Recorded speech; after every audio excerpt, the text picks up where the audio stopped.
ka, single block.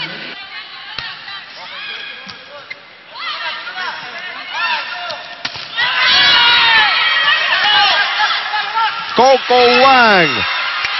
And Agno cannot keep it alive. Tabla tayo, 16 all.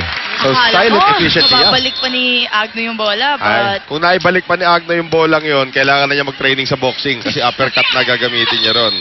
Oh, nice drop attempt there coming from Giselle C. And Wang tries to make them pay. Here is Bagang, and that goes out.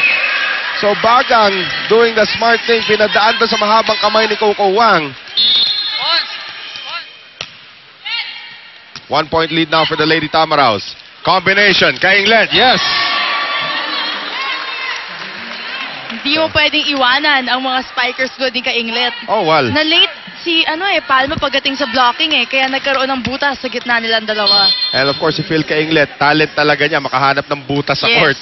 Tied at 17. If it's Fun Family Pizza, it's gotta be Shakey's. Back set ngayon. And that is another point para sa FEU, courtesy of Remy Palma. Grabe confidence na nakukuha ng Remy Palma ngayon, ha? And tingnan mo, nakakahawa sa teammates niya. Talagang yung mga teammates niya, kaya anong mangyari, nakangiti, taas noo, lahat. And Remy Palma is like really, pati yung vocal leadership, binibigay niya na talaga. She's rallying her teammates here. Dangerous FEU squad sa UAAP. Kainglet, misses. At dalawa na ang abante ngayon ng FEU. Exciting fourth set, isn't it? Nako. Remy Palma.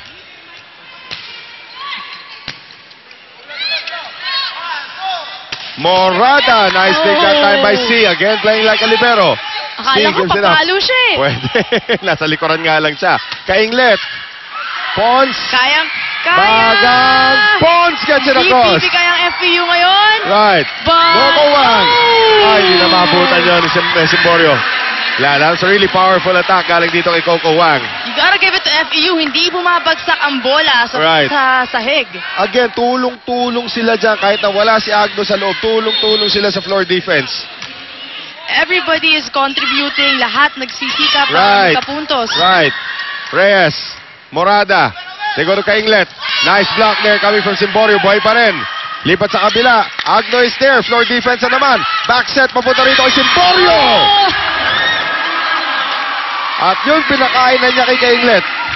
Simborio has been contributing so many points for this game. And self-confidence nila lahat. Not only her. Kay Maureen pa pala niya pinadaan yun, hindi kay Phil.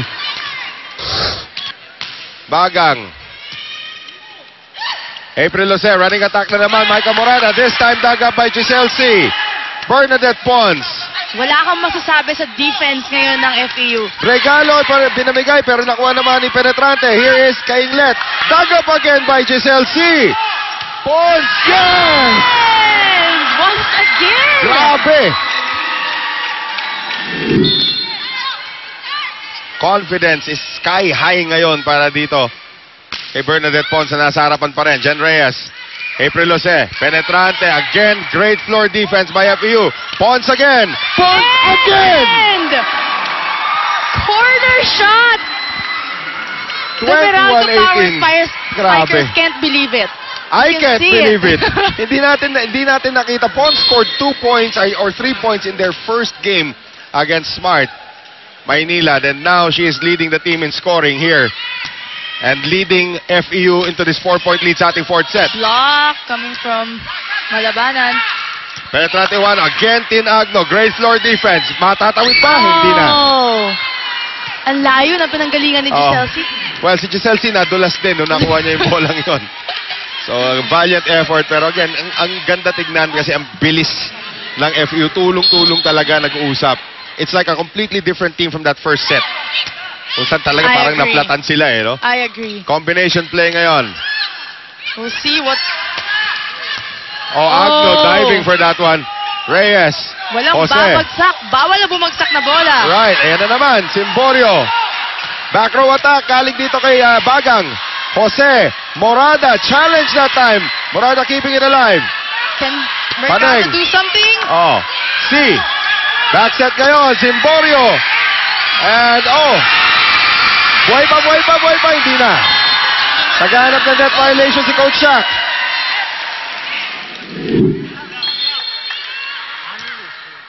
interesting part here is how will FEU close this game? Well, not that way. Huwag mo padaanin kay Penetrante kung malit ka. Di pa rin bibigay talaga ang Power Spikers. Having experienced players in the front line. Right. Kainglet. Sure serve. Bagang. Giselle C. Kinaliwa na yon ni Bernadette Pons. Penetrante. Giselle C. Simborio to Pons once again. Nice block there by Maureen. Sa kanya pa din. And tatlong sunod na yun sa open, ha? Now they go to open para kay Paning. Oh, Paning cannot convert the gift. It was a gift she didn't want to receive. Ayan. Tutulak na lang niya. Bigla nahulog yung bola. Naipit tuloy sa net. 23-21.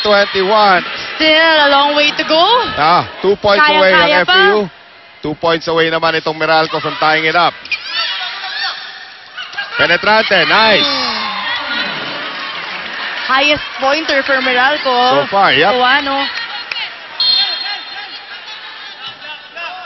Morada, Agno, C, Pon. Oh!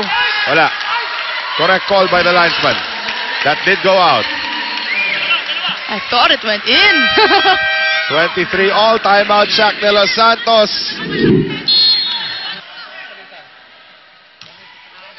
Good serve by Bello.